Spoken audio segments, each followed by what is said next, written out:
तो गाइज यार एक बार फिर से बहुत बहुत स्वागत है आपका सरकारी एग्जाम रिजल्ट जॉब चैनल पर। और गाइज आज की वीडियो में मैं करने वाला हूँ लॉगिन आरआरबी आरपीएफ कांस्टेबल की पोस्ट के लिए। कल की वीडियो में मैंने रजिस्ट्रेशन करना बताया था, किस तरीके से हमें रजिस्टर करना है, वो वीडियो हम जाके देख सकते हैं। तो पहले रजिस्ट्रेशन आप कर सकते हैं कल का वीडियो देख करके। और कोई भी डाउट है मुझे कॉमेंट सेक्शन में कॉमेंट कर देना भाई। अगर रजिस्ट्रेशन नहीं हो रही, कोई दिक्कत आ रही है, मैं आपको साथ साथ हेल्प करूँगा, कोई भी प्रॉब्लम नहीं है। ठीक है, मेरे मोबाइल में यूट्यूब स्टूडियो लॉगिन रहता है तो मेरे को साथ साथ कमेंट मिल जाता है, तो मैं आपको रिप्लाई कर दूंगा। ठीक है, तो चलो अभी लॉगिन करते हैं।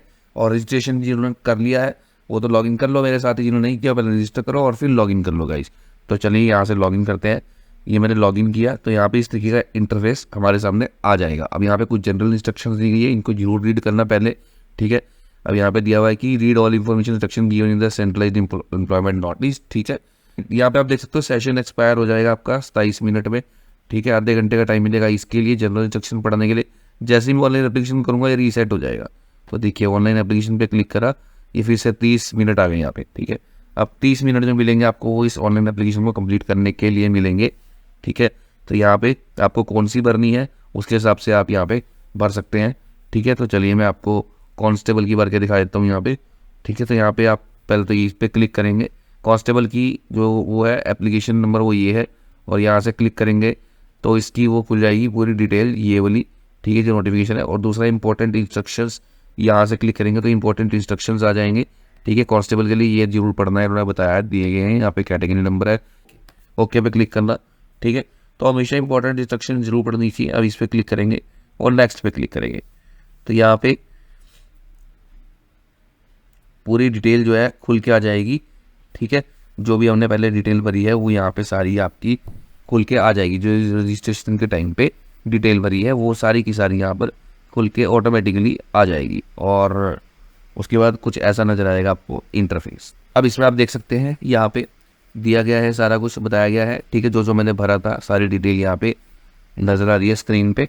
ठीक है, email, mobile, gender, fast name, ये सब रजिस्ट्रेशन से भरा था, वहीं से ये ऑटोमेटिकली इधर आ गई है डिटेल।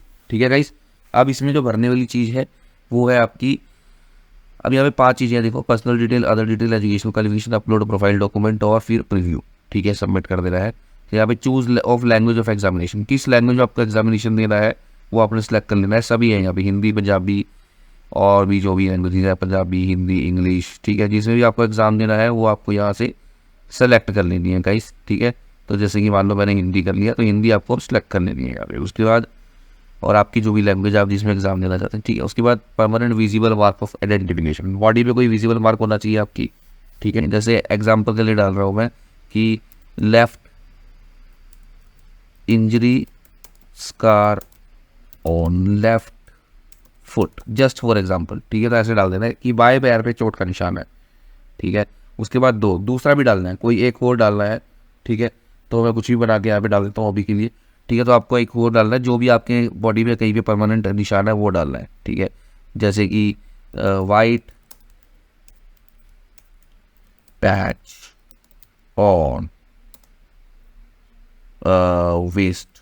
ठीक है, इस तरीके से डाल दिया, कवर में निशान है, वाइट पैच है। ठीक है, ऐसे करके बना लिया। तो ये डाल देना इस तरीके से आपने दोनों में अपनी जो भी परमानेंट आपकी बॉडी में कोई निशान है वो विजिबल मार्क ऑफ आइडेंटिफिकेशन वो जरूर डालना है यहाँ पे। ठीक है, चलिए आगे चलते हैं। इतना समझ आ गया गाइस आपको? कमेंट सेक्शन में कमेंट करके पूछ लेना, कोई भी डाउट हो यार, कोई दिक्कत नहीं है। उसके बाद हाँ, यहाँ पे मार्शियल स्टेटस रख लेना, मैरिड हो या अनमैरिड हो। ठीक है, उसके बाद रिलीजन यहाँ से सिलेक्ट कर लेना। ठीक है, जो भी आपका रिलीजन है। ठीक है, उसके बाद मदर टंग जो भी आप बोलते हो। ठीक है, जैसे हिंदी सिलेक्ट करनी, मदर टंग जो भी है आपकी वो। ठीक है, तो इतना फॉर्म भर लेना, आप इतना फॉर्म समझ में आ गया। चलो आगे चलते हैं नहीं। अब उसके बाद कम्युनिटी डिटेल्स। ठीक है, नेक्स्ट आएगा कम्युनिटी डिटेल्स। कम्युनिटी डिटेल्स आपको यहाँ पे जो भी आपकी कैटेगरी है, ठीक है, जनरल है, SC ST OBC, वो यहाँ पे आपको डाल देनी है। UR अनरिजर्व डाल दिया। उसके बाद यहाँ पे प्रेजेंट एड्रेस में आपको अपनी जो है वो स्टेट डाल देनी है। ठीक है, डिस्ट्रिक्ट डाल देना है और यहाँ पे एड्रेस डाल देना है।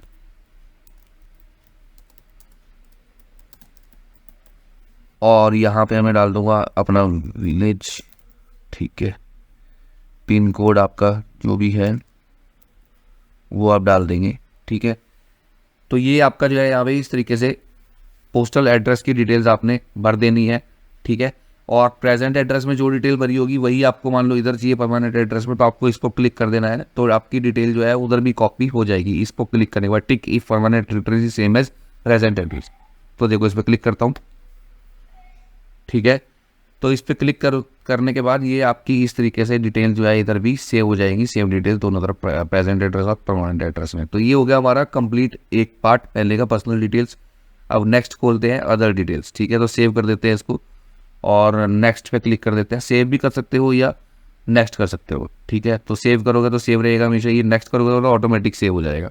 तो नेक्स्ट कर देते हैं, अगला भरना है हमने, ठीक है। सेव करने वाले होता है बाद में कोई भरना हो दोबारा, ठीक है। तो नेक्स्ट करते हैं, नेक्स्ट डिटेल्स। अभी हम अदर डिटेल्स पे आ गए हैं, पर्सनल डिटेल्स कंप्लीट होगी, अदर डिटेल्स, ठीक है। फिर एजुकेशनल क्वालिफिकेशन, फिर अपलोड प्रोफाइल डॉक्यूमेंट, फिर ये, ठीक है। तो यहाँ पे आप देख सकते हो सबको दिया हुआ है। एक्स सर्विसमैन डिटेल यहाँ पे आ जाएगा नो, ठीक है। और आर ये person with benchmark disability no, ठीक है। उसके बाद आप आ जाएगा आपका आर ये EBC सर्टिफिकेट होल्डर, ये आपको देखना है कि आपका जो है ये यहाँ पे इकोनॉमिकली बैकवर्ड क्लास से अगर आप आते हैं तो आपको यस करना है, नहीं तो नो कर देना है, ठीक है। और उसके बाद details of serving railway applicant, ठीक है। Are you an employ of Indian railway, already Indian railway में काम कर रहे हैं, नो, ठीक है। और अगर यस होता तो फिर यहाँ पे आपको ये आता कहाँ पे, आप ये आप अप्लाई करा है, आपने NOC लिए कंट्रोलिंग ऑफिसर से अप्लाई करने के लिए, category, zone, place of working, ये सारा भरना था आपको, डिटेल भरनी थी, नहीं तो नो कर दो यहाँ से, ठीक है। और उसके बाद हम आगे चलते हैं, ठीक है। फिर आपका आ जाएगा यहाँ पे सारा डिटेल ये वाला, ठीक है, जिसमें कि आपका आ जाएगा name of current department, current employment details excluding railway employees. हाँ, अगर आप कहीं और नौकरी कर रहे हैं तो वो भी आपको यहाँ पे देना है। नहीं कर रहे तो नॉट एप्लीकेबल। कर रहे हैं, अगर सेंट्रल गवर्नमेंट में कर रहे हैं तो सेंट्रल गवर्नमेंट, स्टेट गवर्नमेंट में कर रहे हैं तो स्टेट गवर्नमेंट, और किसी और बैंक पब्लिक अंडरटेकिंग उस तरीके से कर रहे हैं कहीं पे भी PSU में, तो अगर नौकरी कर रहे हैं, अगर नहीं कर रहे तो नॉट एप्लीकेबल, ठीक है। क्योंकि अगर ये उसके लिए है जो रेलवे के अलावा अगर किसी डिपार्टमेंट में नौकरी कर रहे हैं, ठीक है। उसके बाद details of course completed at apprentice, are you a course completed at apprentice, ठीक है। तो ये आपने देख लेना है कि आपके पास एक्ट अप्रेंटिस का कोर्स आपने कंप्लीट किया है या नहीं किया है। किया है तो इसको यस कर देंगे, ठीक है। और उसके बाद अप्रेंटिसशिप कहाँ से करी है आपने उसका बताना है इनको, ठीक है। किसी भी चीज़ में आपने अप्रेंटिसशिप कर रखी है तो आपको यहाँ पे बताना है कि कब से कब आपने ट्रेनिंग करी, इलेक्ट्रीशियन, क्रेन ऑपरेटर, मैकेनिक, जो जिस चीज़ में भी आपने अप्रेंटिसशिप करी है, ठीक है, करी है तो आपने यस करना है। तो यहाँ पे नेम ऑफ ट्रेड, उसके बाद training from date, training to date, कब से कब तक ट्रेनिंग थी, और अपने आप आ जाएगा। सर्टिफिकेट का नंबर क्या है आपके, और सर्टिफिकेट की डेट क्या है वो डाल देनी है यहाँ पे अप्रेंटिसशिप की, ठीक है। नहीं करी तो नो कर देंगे, कोई दिक्कत नहीं, ठीक है, नो कर दो। और उसके बाद यहाँ पे आपको देना है only account number IFSC code are used for refund, ठीक है। हाँ, अब यहाँ पे IFSC कोड और अकाउंट नंबर ध्यान से भरना भाई, ठीक है। नेम तो चलो ठीक है भरना ही है, मेन चीज़ है IFSC कोड और आपका जो है अकाउंट का नंबर, क्योंकि उसी से आपका पैसा अगर कोई रिफंड होगा, अगर करना हुआ इन्होंने, ठीक है। फीस जो अगर आप रिफंड के लिए अप्लाई करते हैं तो ही रिफंड हो पाएगा, ठीक है। तो यहाँ पे बैंक की डिटेल भर देनी है आपको अपनी सारी, ठीक है। और फटाफट से मैं भर देता हूँ, उसके बाद नेक्स्ट पे क्लिक करता हूँ। इस तरीके से आपको अपनी डिटेल जो है वो भर देनी है। IFSC कोड डालोगे तो कंफर्म का बटन, इस पर क्लिक करोगे तो ऑटोमेटिकली आपकी डिटेल, नेम और बैंक एड्रेस आ जाना चाहिए, उसको मैच कर लेना कि सही है या नहीं, ठीक है। ये डिटेल ध्यान से भरना, अकाउंट नंबर भर देना है और फिर उसको नेक्स्ट पे क्लिक कर देना है आपने, ठीक है। नेक्स्ट बाद में भरना चाहते हो तो सेव, अभी साथ साथ एप्लीकेशन कंप्लीट करनी है तो नेक्स्ट, ठीक है, ऑटोमेटिकली सेव हो जाएगा। तो चलो नेक्स्ट पे क्लिक करते हैं, ठीक है। हाँ जी, तो अभी आ गया है एजुकेशनल क्वालिफिकेशन। तो आपका एजुकेशनल क्वालिफिकेशन यहाँ पे डाल देनी है, जिसमें कि सिंपल मैट्रिक का सर्टिफिकेट डालना है आपको, ठीक है। मैट्रिकुलेशन दिया ही ऑलरेडी। स्टेट यहाँ से सिलेक्ट कर लेनी है, ठीक है, डिस्ट्रिक्ट, और उसके बाद board, Haryana board, CBSE board, जो सा भी बोर्ड आपका वो आपको यहाँ पे डालना है, ठीक है। डेट ऑफ पासिंग कब आपने पास किया और अपना रोल नंबर ये यहाँ पे ऐड कर देना है। तो चलो जल्दी से मैं डिटेल ऐड कर देता हूँ, फिर आगे चलते हैं।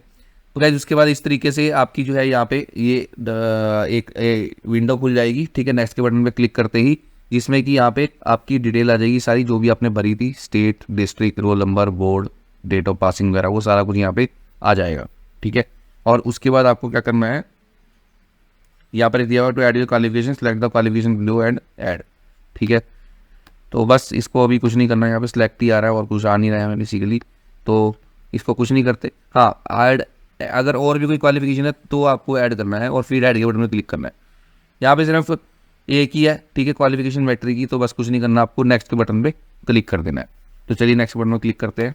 अब यहाँ पे आप देखेंगे तो आपको 3 सेक्शन हमारे कंप्लीट हो गए। अब अपलोड प्रोफाइल डॉक्यूमेंट्स, ठीक है।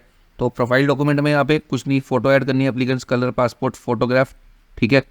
और फोटो का जो साइज़ आपका मैं बता देता हूँ कितना होना चाहिए, should be between 30 KB to 70 KB के बीच में फ़ोटो होनी चाहिए आपकी, ठीक है। अगर वो बड़ी है तो आप उसको कंप्रेस कर सकते हैं, ऑनलाइन कंप्रेस हो जाती है, ठीक है। यहाँ से आप कोई भी एक लिंक खोलेंगे तो उससे ऑनलाइन कंप्रेस कर सकते हैं आप, ठीक है, ऑनलाइन इमेज कंप्रेसर। तो ये करेंगे तो यहाँ से कुछ ना कुछ ऑनलाइन टूल खुल जाएगा, देखो यहाँ पे बहुत सारे टूल्स हैं, ठीक है। इससे कर लेना, आई लव IMG से, आई थिंक ये अच्छा है, वैसे और भी है, वैसे इससे ईजिली हो जाती है, मैं करता हूँ उससे कई बारी, ठीक है। तो साइज़ आपका जो इतना हो जाना चाहिए फ़ोटो का, 30 KB टू 70 KB। कोई दिक्कत आए कमेंट सेक्शन में कमेंट करो, कोई बात नहीं है, ठीक है। तो ये आपकी फ़ोटो का साइज़ होना चाहिए, ठीक है। और यहाँ पे डिटेल पढ़ लेना भाई सारी, ठीक है, इसमें कि it should be reset colour passport photograph with white background, ठीक है। वाइट बैकग्राउंड होनी चाहिए, कलर फोटोग्राफ होनी चाहिए, लेटेस्ट होनी चाहिए, 6 महीने से पुरानी फ़ोटो नहीं होनी चाहिए। साइज़ ये चाहिए इसका 35 बाय 45 और पिक्सल में ये आ जाएगा आपका 320 × 240 पिक्सल, ठीक है, जैसे कि यहाँ पे दिखाया गया है। Size of photograph should be between 30 KB to 70 KB, ठीक है। और फोटोग्राफ मोबाइल से ली हुई तो हो सकता है कि रिजेक्ट भी हो जाए, तो इसलिए ध्यान से यार फोटोग्राफर से खिंचवाओ तो ज़्यादा बढ़िया है। उसको साइज़ बता देना, बना के दे देगा आपको, ठीक है।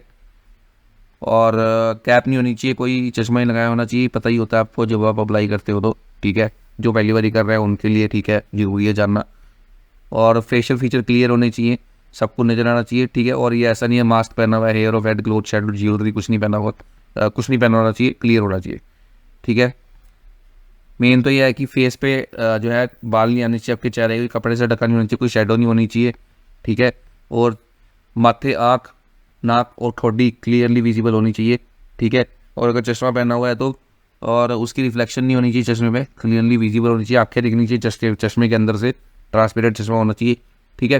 तो ये है बेसिकली। तो भाई ये ध्यान रखना, ध्यान से बनना है आपने। जो जो कुछ सैंपल दिए हुए हैं यहाँ पे जो कि रिजेक्शन के लिए बता रखे हैं, इस तरीके की फ़ोटोज़ आपकी रिजेक्ट हो सकती है अगर आप ऐसे ही डालते हैं, ठीक है। तो इस तरीके से फ़ोटो नहीं होनी चाहिए, ये सारी फ़ोटो रिजेक्शन है, ठीक है, सब रिजेक्ट हो जाएंगी ये इस तरीके से। अगर आप कोई भी डालते हो तो ऐसी नहीं होनी चाहिए, तो ये सारा ध्यान में रखना, ठीक है। ऐसे ही उसके बाद सिग्नेचर, अब सिग्नेचर भी आपने जो है यहाँ पे अपलोड करना है, ठीक है। अभी मैं फ़ोटो अपलोड नहीं करूँगा सिक्योरिटी पर्पज से, ठीक है। और यहाँ पे आपको सिग्नेचर अपलोड करना है वाइट पेपर पे, ब्लैक पेन या ब्लू पेन से सिग्नेचर करना है आपको। साइज़ होना चाहिए 50 mm बाई 20 mm, ठीक है। और running letters not in block letters, ठीक है। बड़े अक्षरों में नहीं होना चाहिए सिग्नेचर, छोटे अक्षरों में जैसे लगातार हम सिग्नेचर करते हैं वैसे करना है आपको, ठीक है। और इतने में ही करना है 50 mm बाई 20 mm में। साइज़ JPG या JPG होना चाहिए, इमेज का जो टाइप है, ठीक है। और PNG नहीं चलेगी। और डायमेंशन ये होनी चाहिए, ठीक है, 140 × 60 पिक्सल, ठीक है, प्रेफर्ड है ये।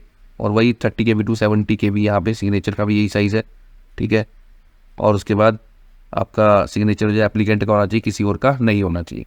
तो ये जो वो है आपकी, ये रहेगी किसकी, आपकी फ़ोटोग्राफ और सिग्नेचर की जो है वो स्पेसिफिकेशन, और ये आपको डालनी है, ठीक है। और ये हो जाएगा चौथा स्टेप कंप्लीट आपका, अपलोड प्रोफाइल डॉक्यूमेंट। उसके बाद लास्ट कुछ नहीं है, प्रेफरेंस एंड प्रीव्यू है, ठीक है। तो इसके बाद आपको उसको सेव करके नेक्स्ट करना है। अभी नेक्स्ट नहीं हो पाएगा क्योंकि ये डिटेल मांगेगा, अपलोड फोटोग्राफ और सिग्नेचर, बस लास्ट स्टेप है गाइस, ठीक है। आपको कर लेना है और उसके बाद प्रीव्यू करके सबमिट कर देना है, ठीक है, एप्लीकेशन को। तो आपका जो है आप इजीली अप्लाई कर पाएंगे कांस्टेबल की पोस्ट के लिए। कांस्टेबल की पोस्ट के लिए बताया मैंने, ठीक है। सब इंस्पेक्टर के लिए भी सेम ऐसा ही है, सिर्फ क्वालिफिकेशन में आपका चेंज होगा। तो गाइस ये सारे स्टेप कर लेना आपने। और अगर आपको आज का वीडियो पसंद आया हो गाइस तो वीडियो को लाइक करना है यार, मैंने पूरी कोशिश की आपको अच्छे समझाने की। और इसी तरीके के वीडियोस चाहते हो तो चैनल को सब्सक्राइब कर लो, और जल्दी से मुझे कमेंट सेक्शन में बता सकते हो, कोई भी डाउट है किसी भी तरीके का कमेंट कीजिए, रिप्लाई करूँगा गाइस आपको। और भगवान करे जल्दी ही यार आपकी भी सरकारी नौकरी लग जाए अच्छी सी, ठीक है। तो गाइस मिलता हूँ आपसे एक और नेक्स्ट वीडियो में, तब तक के लिए गुड बाय।